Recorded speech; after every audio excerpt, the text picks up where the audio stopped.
Ben hayatımın şokunu yaşadım ve kendini iyileştirme mucizesini kendim yaşadığım için bu nasıl bir şeydir diyerek kendini iyileştirmenin unutulmuş sırrı var. Evet. Ne o?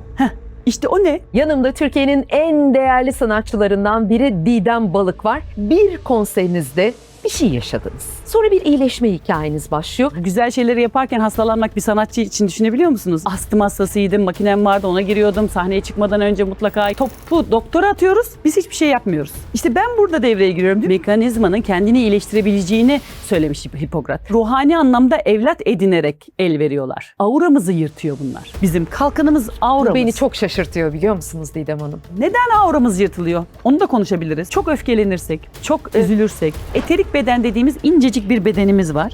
Şu mavi olan mı? Evet, şu incecik bedenimiz. Burası da yırtıldığı zaman sadece küçük bir şey öğretebilirim mesela. Lütfen. Aynayla kaplayabilirler kendilerini. Birinci çakranız, çok hafif bir zayıflama var ama iyi.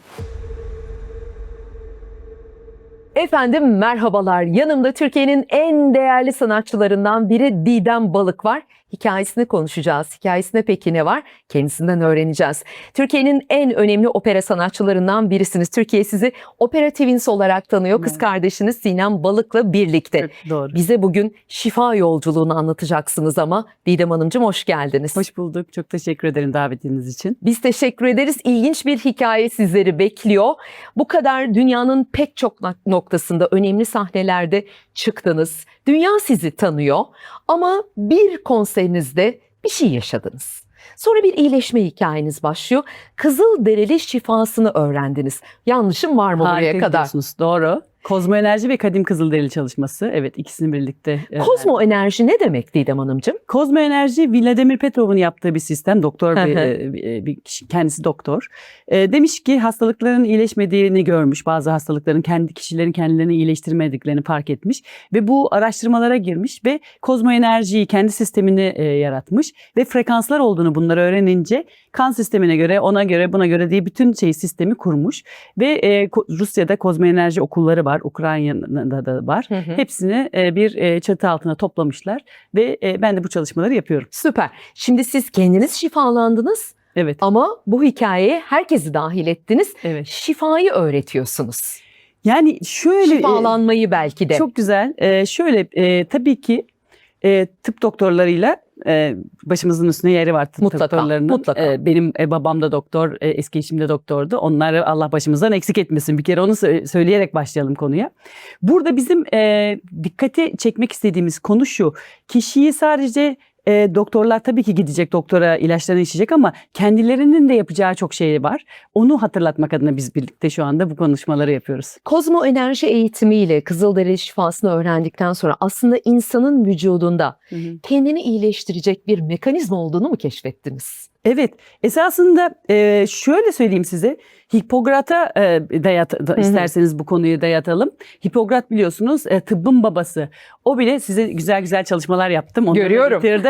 Ödevimi iyi çalıştım. Bakın Hipokrat da demiş ki mesela doğanın iyileştirici gücünden bahsetmiş. Hipokrat. Yani hem bedenin bir mekanizma olduğunu ve mekanizmanın hastalanabileceğini aynı zamanda da mekanizmanın kendini iyileştirebileceğini söylemiş Hipokrat. Demiş ki tıp doktorları da bunu bu doğal toparlama sürecini izleyen, takip eden ve tedavi yapan kişidir demiş. Ama kişinin kendinde olan yani kendine de atmamız gerektiğini, topu biraz da kendine bırakmamız gerektiğini hatırlatıyoruz şu an. İnsanın içinde böyle bir güç var. O zaman bence adını koyarak gidelim. Sizin Hadi hikayenizden başlayalım. Tamam. Didem Hanımcığım. Belki merak etmişlerdir. Evet, ben şimdi arkadaşlarımdan Didem Hanım'ın o konser görüntülerini bir rica edeceğim. Sinem Balık'la kız kardeşiyle Tabii. birlikte. Şimdi burası Evet. neresi ve burada ne oldu siz anlatın Tamam, lütfen. tabii. Burası Viyana. Belveder, burası Viyana. Evet. Ve şu anda 200 tane konsepte göre 200 tane köle bizi çekiyor. Açılışı biz yapıyoruz, kardeşimle ikimiz yapıyoruz. Dünyanın her yerinden sanatçılar var orada. Ama açılışı biz yapıyoruz ve orada bizi 50 ülkede 500 yayın organı yayınladı ve yaklaşık 2 milyar kişi canlı yayında seyretti. Mükemmel. Çok şaşalı, muhteşem bir olaydı. Hayatımda hiç unutmayacağım bir şey. Bunlar da biziz işte ve orada da canlı yayında da Alkışlar televizyonlarda çok naziksiniz. Süper. Türk opera sanatçıları Didem Sinem Balık dedi diye bizi anons ettiler. Çok mutlu olduk tabii. Ama bir hikayesi daha var. Var, Burada var, mı var. bir ses problemi yaşadınız? Çok güzel. Evet. Didem Hanım. Ben işte bu 2013 bu gördüğünüz yayınlar. Ben bu dönemde bu kadar sanat yapıyoruz işte 12 senedir, 12 sene orada yaşadık falan. Ama hastalanmaya başladım. İşte bu güzel şeyleri yaparken hastalanmak bir sanatçı için düşünebiliyor musunuz? İşte aşil tendonlarım zedelendi, iç dış bağlarım koptu.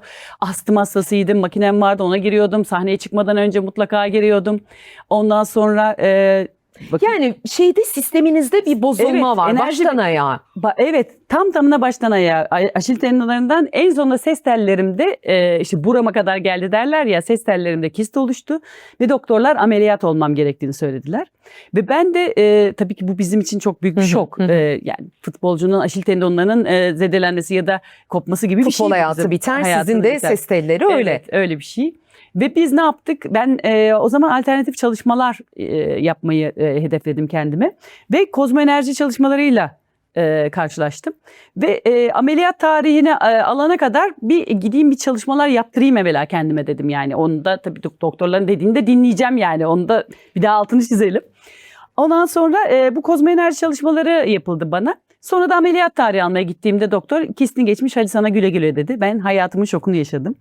Ve mucizenin böyle kendini iyileştirme mucizesini kendim yaşadığım için bu nasıl bir şeydir diyerek, öğrenerek 12 senede de kendim bu çalışmaları yaparak insanlara farklı bir yönden iyileşmenin nasıl olabileceğini göstermeye çalışıyorum. Bu eğitimleri nerede aldınız Didem Hanımcığım? Ben bunu ilk önce Türkiye'de aldım. Sonra Rusya'da ve Ukrayna'da okulları olan hocadan aldım. Şimdi savaş çıktıktan sonra kendisi Ukrayna'da yaşıyor ve oradaki okullardan aldım ve bunları devam ettirdim. Kızılderili şifacılığında ne var mesela? Şimdi biz Evet. kendimizi onlarla çok yakın hissediyoruz. Değil mi? Hatta Kızılderililer de Türk diye bir şehir efsanesi vardır. Evet. Bazı adetlerine baktığınızda Türklerin bazı adetleriyle çok kesişiyor. Çok. Yanılıyor muyum? Hayır, Çok doğru. yabancılık çekmemişsinizdir diye Hiç düşünüyorum. yabancılık çekmedim. Hatta şöyle diyorum, hemen şöyle yapıyorum. Siz kovboy filmlerini seyrederken hangilerini tutuyordunuz? Çabuk söyleyin. Kızılderilileri mi, kovboyları mı? Elbette Kızılderilileri. Elbette yani. Her zaman Evet. mazlumun yanındayız. Değil mi ama? Tabii ki onlar da çok büyük bir güçleri var ve bu gücü doğadan alıyorlar biliyorsunuz Kızılderililer. Kızılderili konusu da şöyle. Kızılderililer ruhani anlamda evlat edinerek el veriyorlar. Yani burada Türkiye'de bir tek ben ve ikiz kardeşim Sinem Balık'ı evlat edindiler ve Medicine Woman, Spiritual Healer ve Spiritual Teacher ünvanlarını verdiler ve Kızılderili ismi verdiler bana. Ve benim Kızılderili ismim Yükselen Şarkı, Soaring Song. Yükselen şarkı. Evet. Çok İsmimi güzel. de çok seviyorum. Evet, çok güzel. Ben bu iki çalışmayı birlikte yapıyorum. Kozmoenerji ve Kadim Kızılderili çalışmasını. Aynı zamanda da bunlarla ilgili kamplar da yapıyoruz. Var mı yakın zamanda bir kamp? Evet, Ekim'de tam Kızılderililerle ilgili bir çalışma yapacağız. Ekim'de çok büyük bir kampımız var. Hatta biraz Buradan sonra duyurmuş olalım. tarihlerini de söyleyebiliriz. Merak lütfen söyleyin. Merak edenler sizin sayfalarınızdan ulaşabilir mi bu bilgilere? Tabii ki, tabii Tamam, ki. süper. 23, 24, 25 Ekim'de kampımıza Niye bekleriz. soruyorum Didem Hanımcığım, bunu bilhassa da altını çiziyorum biliyor musunuz? Çünkü gerçekten şifalanmayı bekleyen çok insan var. Evet, bazı sağlık denemelerini deneyimlemiş ama bundan kendisine bir fayda edinememiş insanlar var. Ayrıca ben alternatif diye nitelediğimiz bu gibi çalışmaların modern tıpla birlikte yürüyebileceğine de inanıyorum. Çok Çünkü doğru. bir destek mekanizması Çok gibi. Bir tık geriye döneceğim. Dediniz ya, o konserde böyle ses tellerimin bir kötüleştiğini hissettim. Bana bir şey oldu dediniz. 2 milyar kişinin canlı izlediğini de söylediniz. Evet. Şuna inanıyor musunuz bu eğitimleri alan biri olarak? İnsan bir enerji bedeni ya, birazdan gireceğiz, auralar, çakralar. 2 milyar insanın gözü de sizdeydi. Hı. Bu da bizi hastalandırabiliyor mu acaba? Çok harika bir soru, biliyor musunuz? Şimdi ona iki türlü cevap vermek istiyorum. O zaman ben bu kozmoenerji çalışmaları falan bilmiyordum ve hastalanma sürecimde evet göğsünün de çok büyük bir enerji olduğunu, iyi bakışlarla kötü bakışların çok farklı insan bedenine çok zararlı olduğunu bunu söyleyebiliriz. Aynı zamanda biliyorsunuz söylediğimiz sözler, Elbette. bir suyla ilgili bir deney var biliyorsunuz, Japonların yaptığı, işte suya kötü konuştuğunuz zaman kristalleri değişiyor. Bunu da önemli buluyorum açıkçası. Auramızı yırtıyor bunlar. Şimdi mesela biraz sonra isterseniz gösterelim onları ya da şimdi Hadi gösterebiliriz. gösterelim lütfen. Tamam. Çakralardan mı, auralardan başlayalım. Didem Hanım'a lütfen Evet. yaklaşalım ki. Şimdi ama sizin çok önemli söylediğiniz bir şey var. Onun altını çizmek istiyorum. Şifalanmayı bekliyorlar dediniz Evet. ya insanlar. Ben onu şu açıdan değerlendirmek istiyorum. Hatta size de söylemiştim, hatırlıyor musunuz? Kendini iyileştirmenin unutulmuş sırrı var demiştim. Evet. Ne o? İşte o ne? Ne? Sizin tam söylediğiniz de bu. Bekliyorlar insanlar. Bakın biz kendimizi Hipokrat'ın demesine göre de insanlar kendini hastalandırabilir ama iyileştirebilir de. Şimdi biz kendimiz hastalandığımız zaman, bunu kendim yaşadığım için çok rahat söylüyorum. Nasrettin Hoca diyor ya, bana da damdan düşeni getir. İşte Evet. o benim. Çünkü damdan düşenin haline damdan düşen Evet, anlar. damdan düşen anlar. Şimdi o ahkam kesmek değil amacım ama başka açılardan doktorlara gidecekler, bu çalışmaları kendilerine söylenen tedavi yöntemlerini yapacaklar ama bizim yaptığımız bazı konularda işte topu doktora atıyoruz, biz hiçbir şey yapmıyoruz. İşte ben burada devreye giriyorum. Diyorum ki neden kendini yapmıyorsun? Neden hastalandığını bildiğin zaman kendini iyileştirmeyi de öğrenebilirsin. Benim çıkış noktam bu. Biz onu da evvela söyleyeyim. Bakın burada bir Şu aura an bir beden sağlık var. probleminiz yok değil mi Didem Çok Hanımcığım? şükür yok. Çok şükür. Evet, çok şükür yok. Astım hastalığım iyileşti. Kendime tabii ki çalışmalar yaptım. Doktorlarla beraber de çalışmalar yaptım. Ondan sonra şu anda çok iyiyim. Çok mutluyum. Harika. Hep iyi Tek oldu. bir sorunum var. O da tiroidlerle ilgili problemim var. Onu da inşallah getireceğim. Çalışıyorsunuz Evet, üstüne. üstüne çalışıyorum. Tamam peki. Şimdi ama bakın bunu da unutmayalım. Biz bir şeyiz, bedenli bir varlığız değil mi? Biz de hastalanıyoruz tabii ki. Ama mesela diyelim ki bir ateşli bir hastalık olduğu zaman öfke olduğunu biliyoruz ve kime öfkelendim, niye öfkelendim diyoruz ve evvela o öfkeyi temizlediğimiz zaman zaten o ateşli hastalık gidiyor. Anlatabildim mi? Hastalığa bakış açımız değişti bizim. Bir Kızılderili mesela Evet. önüne bir hastalık geldiğinde Hı. buluyor değil mi sebebini? Tabii. Sebebini buluyor ve oradaki alanı temizleyerek o hastalığı kovma çalışması yapıyor. İnanılmaz. Yani binlerce yıllık kadim öğretiler bunlar. Evet. Elinizdeki görsellere geçecek olursak. Hadi geçelim. Hadi önümüzdeki- geçelim. Şimdi bunlar çakralar. Nerede daha rahat gösterebilirim? Buradan. Şöyle. Tamam, şöyle yapalım. Bakın çakralar bizim enerji noktalarımız. Burada birinci çakra aşağıya doğru inen bir hunidir. Bu tek bir hunidir ve toprak anaya bağlı olduğumuz çakradır. Buradan aldığımız çakradan aldığımız enerjiyi ikinci çakraya, üçüncü çakraya, dördüncü çakra, beşinci çakra, altıncı çakra ve yedinci çakraya gider bu enerji. Ve yedinci çakradan tanrısal enerjiyi aldığımız zaman 7, 6, 5, 4, 3, 2, 1. Burada bir omurganın içinde, omurilikte bakın rengarenk bunlar. Çakraların enerjisi dolaşır. Şimdi bizim hastalığa bak, biz tıp doktoru değiliz ya, bizim bakışımız şöyle. Diyelim ki mide hastası bir kişi. Evet. Tamam mı?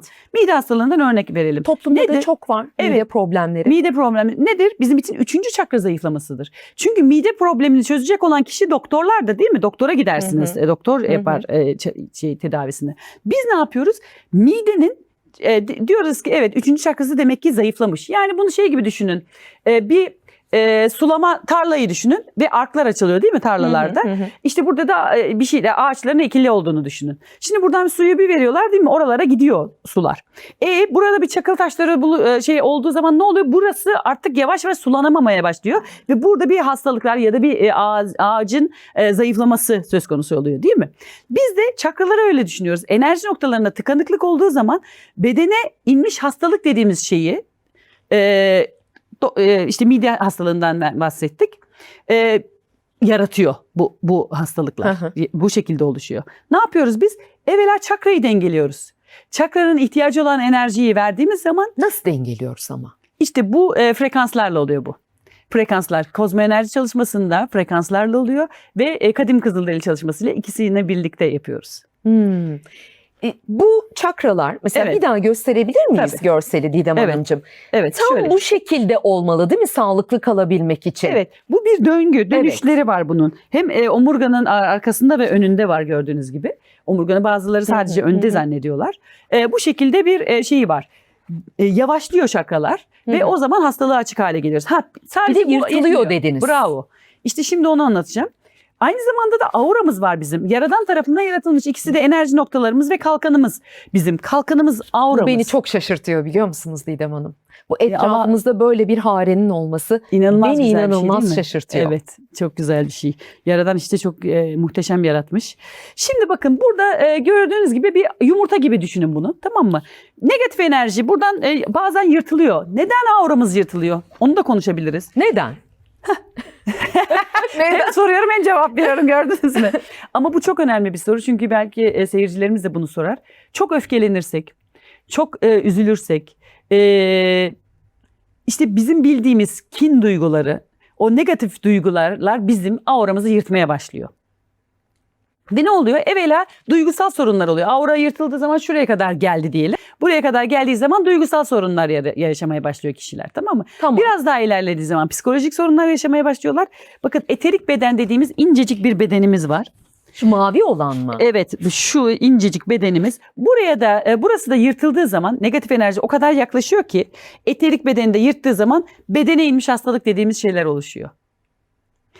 Aynı zamanda mide dedik ya, mide hastası dedik. Onun da aurası var. Oranın da ışıltılı bedeni var. Onu da yatıp girdiği zaman mide reflü, yani reflü hastası oluyor. Her neyse hastalığın Evet, adı. her neyse en şeyden bahsedelim. Yumuşak hastalıklardan bahsedelim. Kanser de olabiliyorsunuz tabii ki böylelikle. Şimdi burada ne yapıyoruz biz? Çakra dengelemesi. Yani kişinin şöyle düşünmesi lazım. Evet, benim şu hastalığım var, tamam, o zaman şu çakram zayıflamış olabilir. İnsanlara farkındalık yaratmak istiyorum ben. Yani tabii doktorlar tabii ki ellerine gelen her şeyi güzel görevlerini yapıyorlar ama biz ne yapabiliriz? Evet, çakralarımızın zayıflamış olduğunu, auramızın yırtılmış olduğunu bildikten sonra, farkındalığımızı geliştirdikten sonra bunları nasıl kapatabiliriz? Hastalanmamayı öğreniyoruz ya da Harika. hastalandıysak onu düzeltebilmeyi. Bravo. Yani sizin eğitim ya da kamplarınıza gelen biri Evet. kendisini şifalandırmayı öğrenerek mi çıkıyor oradan? Evet, çok önemli şey olan bu. Benim yapmak istediğim de bu zaten. Çünkü bu aynı zamanda ne oluyor? Biz sağlıklı toplumlar olursak, değil mi? Sağlıklı Kesinlikle. toplumlar sağlıklı annelerden geliyor, değil mi?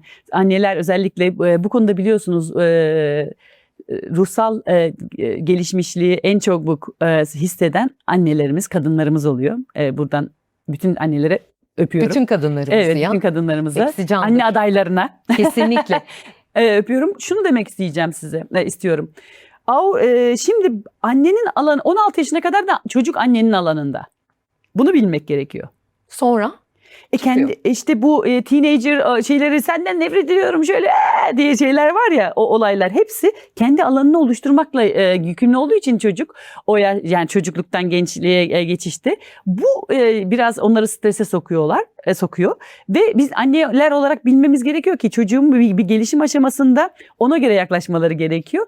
Ya da çocuk hastalanıyorsa tabii ki tıp doktoru ne yapacak? Ona ilacı verecek, değil mi? Normal olarak çocuk hastaysa çocukla ilgileniyor doktorlar doğal olarak.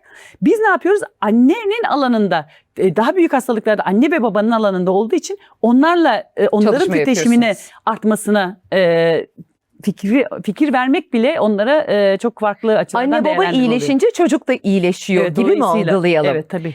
Didem Hanımcığım, bütün bu deneyimlerinizde insanı en çok hangi duyguları hasta ediyor? En çok. Öfke. Öfke vardır ya, keskin sirke küpüne zarar diye. Doğru. Alanınızı en çok yırtan şeylerden bir tanesi öfke maalesef. Dışarıdan auramızı bir başkası tarafından yırtan en olumsuz duygular mesela olabiliyordur. Tabii, Bunlarla olabiliyor. gelen de vardır. Olabiliyor. Şu öfkeyi birazcık daha bir şey söyleyeceğim. Lütfen Tabii ki açalım. öfke kontrolü olmayanlar mutlaka psikologlara, psikiyatrlara başvursunlar. Yani ben burada gelip öfkenizde şöyle yapıyorum gibi bir ahkam Biz burada kesmek şeyi derdinde anlatıyoruz. değilim. Öfke sizi hasta ediyor. Evet, aynen biz o aşamadayız ve bunun bilincine varmak insanlara iyi geliyor. Çünkü neden? Bazen insanlar kendini çok çabuk kabul ediyorlar. Ben öfkeli bir insanım. Kişisel gelişim nerede burada? Ben de çok öfkeli bir insandım ama kendimi eğitmeyi öğrendim. Alanımı temizlemeyi öğrendim. Anlatabildim mi? Yani bir psikiyatr arkadaşımla çalışmalar yaptığımızda o bana tabii ki çalışma yaptığında şey demişti. Didem, öfke de insana bir derece sağlıklı tutan bir şey. Yani tamamen öfkesiz olacağım, tamamen şu olacağım diye de bir şey yok. Anlatabildim mi? Ama o öfkenin ne kadar hayatını etkiliyor, öfkenin onu bulmaları gerekiyor insanlar. Güzel. Dışarıdan auramızı yırtan olumsuzluklar. Bir kere şöyle söyleyelim. Dışarıdan aurayı yırtan şeylerden bir tanesi de anne karnında olan şeyler. Yani alanında çocuk daha doğum esnasında da bazı negatif etkilere sebep de altında Sebep kalıyor. oluyor. Ha. Evet, bu sebep, bu nedenden dolayı da çocuk alanında daha oluşturmadan anne karnındayken bazı konulara açık hale geliyor, negatifliklere açık hale geliyor. Bu açıdan değerlendirmek gerekiyor. Aynı zamanda nedir? Sizin demin dediğiniz göz, negatif enerji, gözle ilgili de. Birinin mesela kıskançlık duyması size auraya böyle etki yapıyor mu? Evet, şimdi orada etki yapmaması için kalkanımızın kuvvetli olması Ha, doğru. gerekiyor. Biz şimdi oradan bakıyoruz. Sen orada pozitifliği korursan aslında o kalkana çarpıyor gidiyor gibi Evet. mi? Evet, ben tabii ki eğitimlerimde farklı şeyler de öğretiyorum, teknikler öğretiyorum ama şimdi sizin seyirciniz de çok bilinçli bir seyirci olduğunu biliyorum. Buradan hepsine de selamlarımı gönderiyorum. Sadece küçük bir şey öğretebilirim mesela. Lütfen. Aynayla kaplayabilirler kendilerini. Nasıl yapacağız onu? Yani şimdi mesela ben size baktığımda tamamen ayna olarak gördüğümde enerji bedeninizi aynayla kapladığınızda pozitifi kabul ediyorum dediğinizde bakın negatif falan hiçbir cümle söylemiyoruz. Pozitif size geliyor, negatif çarpıp geri gidiyor. Ama tam olarak bir anlatın. Şimdi mesela duygularının olumsuz olduğunu hissettiğimiz biriyle o gün Buluşacağız. yan yana geleceğiz, buluşacağız. Enerji vampiriyle buluşacaksınız yani. Bir de enerji vampirleri var Var biliyorsunuz. olmaz mı? Her Evet. yerdeler. Evet. Ne yapalım tam olarak böyle? Tamamen. Çıktık evden gidiyoruz. Evet, bir kere vampirler neye ihtiyaç duyarlar? Kana değil mi? Kana. Enerji vampirleri nasıl sizin enerjinizi çeker? Evvela ona bakalım. Çok konuşarak. Ondan sonra ya da size tamamen hep kötü olayları anlata size çamurlu kovalarını boşaltarak değil mi zayıflatıyorlar bizi. Biz ne yaparız? Korunma olarak ayna. Tamamen bizim zamanımızda siz benden daha gençsiniz ama Voltran diye bir çizgi film Hiç vardı, hatırlıyor zannetmiyorum musunuz? aynı yaşlardayız muhtemelen. Çizgi film Hatırlamaz hatırlar mıyım? mısınız? Voltran'ı oluştururduk, Evet, evet. tak büyürdü, böyle bir şey olurdu. Onun gibi aynayla kaplı olduğunuzu düşün. Her tarafınız beni ayna olarak görüyorsunuz Tamam. mesela. Ayak tabanları, saçlarım, her şey Tamam. içinde. Ve pozitifi kabul ediyorum. Pozitifi kabul ediyorum dedik. Bu kadar. O zaman size işlemiyor karşı tarafın. Evet. Evet. Şimdi biz programla ilgili Didem Hanım'la konuşurken ben ufak bir kronik bir sorunum vardı. Onunla Evet. ilgili bir ameliyat geçirmiştim. Allah'a çok şükür iyiyim. Yani gerçekten kronik problemlerinizi asla geciktirmeyin. Lütfen şifasının peşine düşün. Çok doğru. Elinizde de bir çubuk var. Evet. Ben aslında size nerede problem olduğunu söylemiştim. Ayakta bir deney yapalım mı? O çubuklar ne işe yarıyor? Tamam. Hem de göstermiş oluruz Olur. Didem Hanımcığım. Bu çok Ne işe yarıyor çok çubuklar? merak edilen bir çubuk bu. Bu bakır bir anten çubuk diyoruz. Bakır olması Evet. sebepsiz değildir. Tabii çok önemli bakır olması. Bu herhangi bir yani ben medyum değilim, bu onu baştan söyleyeyim, yani asla öyle bir şeyim olamaz. Bunu yani sizin çakralarınıza bakarken çakraların şimdi yapalım öyle daha Hadi iyi. yapalım. Hem Hadi konuşayım yapalım. hem yapayım, Kalktım olur ayağa. mu? Haydi yapalım. Tabii ki burada çok küçük bir açıklama yapıyorum. Bunu Hı eğitimlerimde hı. daha uzun anlatıyorum. Şimdi bunu demin gösterdiğim gibi çakralar var ya, bu Evet. çakraları bilmeye niyet ederek başlıyoruz. Her Tamam. şey niyetle başlıyor biliyorsunuz. Şöyle yaptığımda görebiliyorlar mı? Kamera Gözüküyor. alabiliyor. Tamam. Bu dönen bir şey. Evet, bu dönen bir şey, bakın şöyle bir dönen bir şey. Bunun birinci çakrada evvela bir dönüşünü sağlıyorum ben. Evvela bir döndürüyorum ve birinci çakrayı da bekliyorum. Bakın şimdi kendim attım ve bekliyorum dönüşünü. Evet, bu birinci çakranız. Bu birinci çakranız, çok hafif bir zayıflama var ama iyi. Birinci çakra nereye tekabül ediyor? Toprak anayla bağlantılı aşağıya doğru inen bir şey. Hı hı. Birinci çakra biraz sonra söyleyeceğim. 2. Evet, gayet güzel. Bu bağırsaklar. İkinci çakra bağırsak. İlla bedene inmiş hastalık olmak zorunda değil bakın. Aynı zamanda ne demek? Hazmedemediğimiz duygular demek bağırsak, değil mi? Yumurtalıklar burada, kadınlık organlarımızdan. Birinciyi sona bıraktım. Az sonra diyoruz. Az sonra. Bu üçüncü çakra, demin örnek vermiştim ya, mide burada mesela, dalak burada stresi temsil ediyor. Mide burada hazmedemediğimiz duygular. Karaciğer burada öfke. Öfkeyi temsil ediyor. Gayet güzel, harmonik bir şekilde dönüyor. Dördüncü çakra. Göğüsler burada, akciğerler burada, alma verme dengesi, travmalar burada. 5. 5 tiroid paratiroid burada. Söylemek istediğinizi söyleyememek. İşte mesela bu çok konuşan enerji vampirlerin 5. çakrası çok zayıflıyor ve o enerjiyi kendileri yaratamadıkları için de başkalarından almaya çalışıyorlar. Bu da 5. Çok huşu içinde dönen çakralarınız var şu anda. Vallahi. Mükemmel. Evet. Bir tık daha şey olabilir. Bir tık daha hızlanabilir bu. Ama şu anda buna bir bir Mesela o kurtulmaya sağlık hiç gerek yok. problemini çözmüş olman bile o dönüşü sağlıyor. Tabii. Eğer şey olmasaydı şöyle duracaktı belki de çakranız, anlatabildim mi? O zaman ne yapacaktık? Çakraları dengeleyecektik. Oraya ihtiyacı olan frekansı verdiğinde çakra kendini toparladığı andan itibaren zaten otogeneze giriyor sistem. Otogenez nedir? Bu kozmo enerji ve kızılderili çalışmalarıyla yaptığımız şey otogeneze sokmak için bedeni. Otogenez kendini iyileştirmeye başlıyor. Vücut kendi kendini iyileştirme mekanizmasını çalıştırmış oluyor. 1. çakrayı sona bıraktım dediniz. Evet, bağırsaklar, Buyurun lütfen. anüs, bağırsaklar, anüs, rahim, onunla ilgili bölüm orası.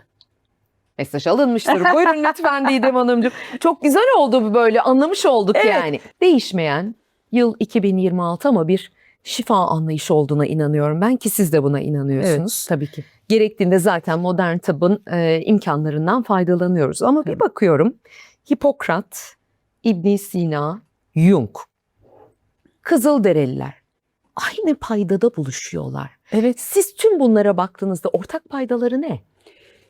Bir kere ortak paydaları sadece kişinin hastalanmasıyla ilgilenmiyorlar. Mesela onlardan notlarımı okuyabilirim. Lütfen, lütfen. Çok keyif alacaklarını düşünüyorum seyircilerimizin de. Hipokrat biliyorsunuz milattan önce 460 ile 370 arası yaşayan bir, evet yani tıbbın babası olarak kabul edilen bir kişi. Bakın, hekimin görevi yalnızca hastalığa müdahale etmek değil, bedenin doğal toparlanma sürecini desteklemektir diyor. Yani diyor ki hastalanır vücut ama zaten toparlayacak o diyor. Ama doktorlar, sen ilaçlarını vereceksin. Ondan sonra kişi olarak senin de toparlanma sürecinde olduğunu bilmen gerekiyor. Yani Kişi tek başına ilaç yapmıyor yani. evet, tek başına ilaç yapamaz. Tek başına doktor yapamaz. Senin de kendini iyileştirmeyi öğrenmen gerekiyor, bilmen gerekiyor. Toparlanma süreci diyor. Mesela İbn Sina'dan da söylenecek çok enteresan cümleler var. Bakın, İbn Sina 1400 yıl sonra, yani Hipokrat'tan 1400 yıl sonra yaşamış.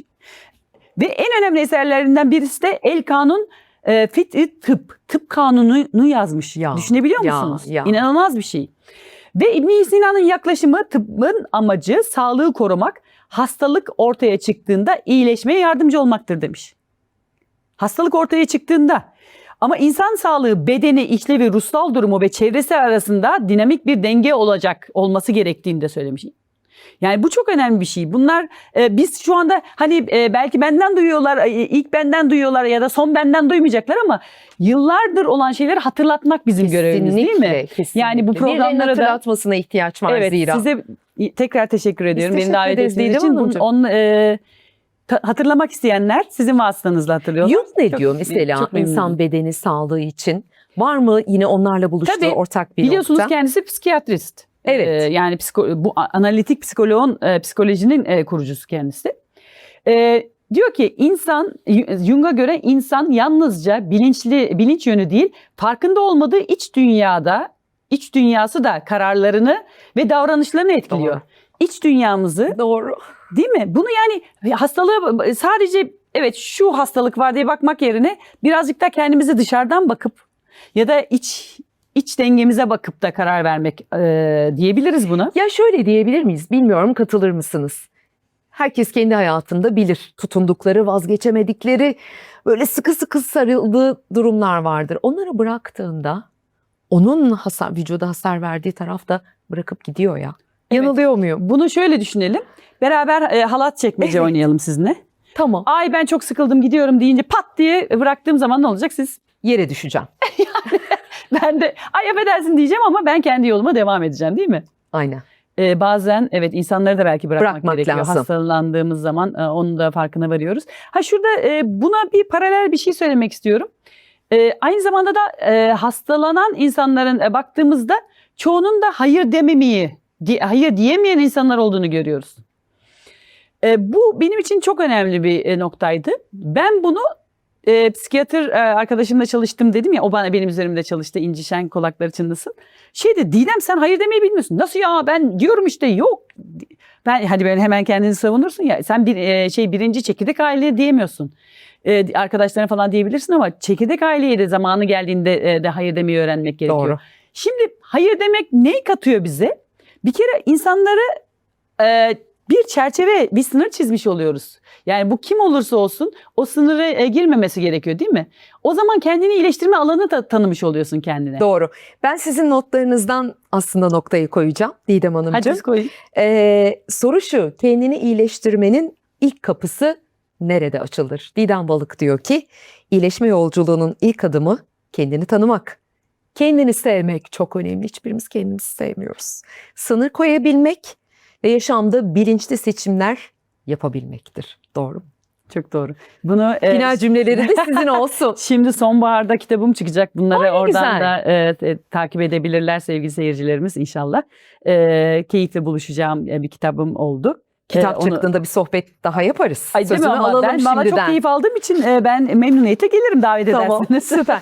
Çevrenizden ya Didem şöyle sorunlarım var, bir bana bak, bir şifalandır diyen oluyor mu? Çokça oluyor. Şifalandır deyince ben de diyorum ki şifayı verecek olan sensin. Ben sana destek olabilirim ancak diyorum. Çakralarını, yani farkındalığını arttırmak, koçluk eğitimlerim de varken kendim koç olduğum için ona başka açılardan kendisini gösterme yolunda yardımcı oluyorum. Ama kişinin kendisinin iyileşmesi gerekiyor. Kendini iyileştirmeyi öğrenmesi gerektiğini altını çiziyorum. Şimdi mesela Kendini iyileştir yani konu. sahneye çıkmadan bir ritüeliniz var mı? Hani bu kadar eğitimi aldıktan ve şifa yolculuğuna devam ederken Evet. artık bu kadar göz var beni seyrediyor deyip yaptığınız bir şey. Tabii. Bir kere tabii ki alanı temizlemek diye bir şey var. Alan temizliği yapıp korumalara, yani bizim bir korumalarımız var tabii ki. Yani İnci midye piramit, yani çok değil, yani değişik bir sistem olduğu için kozmo enerjide olan, onları aktive edip bir de sevgi ile sahneye çıkıp pozitifi kabul ediyorum demek yeterli geliyor bana. Uzun zamanlar boyunca sahnede olun Sinem Balık'la kız kardeşinizle birlikte. Çok teşekkür ederim.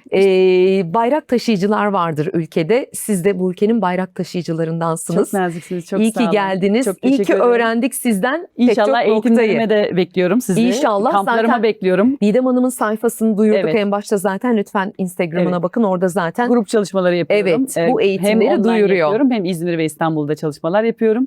Ekim'de konserlerimiz var. 19 Eylül'deki Gideceğim ben. 19 Eylül'de konserimize bekliyoruz. Gideceğim ben inşallah. İnşallah. Mutlaka bekliyoruz. Ekim'de kampımız var. İlk defa yapıyorum bu kampı. Kızılderililerle alakalı bir kamp. Çok heyecanlıyız. Aynı zamanda da Kasım'da 6-7-8 Kasım'da Kozmo Enerji workshop'um var. Bir de 16-17-18 Ekim'de yine Kozmo Enerji workshop'um var. Beklerim sizde. Didem Hanımcığım, dünyada pek çok noktada en önemli sahnelerde konser verdiniz. İşte zaten şifa yolculuğunuzu anlattık bu yayınla birlikte. Didem Balık'ın dünya, insan, beden algısı ne? Kafanızda bir şablon oluştu mu? Hani aradığımız sorular var ya, biz nereden geldik, nereye gidiyoruz gibi. Evet. Şimdi bazen söylüyorlar bana. Diyorlar ki ya Didem, sen bu kadar konser verirken ne alaka şimdi bizimle ilgileniyorsun, böyle şeyler. İnsanı çok sevmekle alakalı bir şey bu. Yani insanı sevmek, insana yapabileceğinin en iyi katkısı, en değerli katkılarını verebilmek benim çok mutlu eden bir şey. Daha doğrusu sadece insan demeyelim, hayvanlar da, canlılar da çok önemli benim için. Orada bir yoldayız ve bu yolda benim öğrendiklerimi bir insanlara öğretmek bana iyi geliyor. Onlar da kendileri de iyi olduğunu söylüyorlar. Ben de o yolda devam etmeye çalışıyorum. Tabii konserlere de ara vermeden o çalışmaları da yaparak biz böyle bir yolculukta gidiyoruz. Yolunuz açık olsun. Çok sağ olun, çok teşekkür Didem ederim. Balık bizimleydi. İzlediğiniz için hepinize çok teşekkür ediyoruz. Görüşebilmek dileğiyle. Hoşça kalın.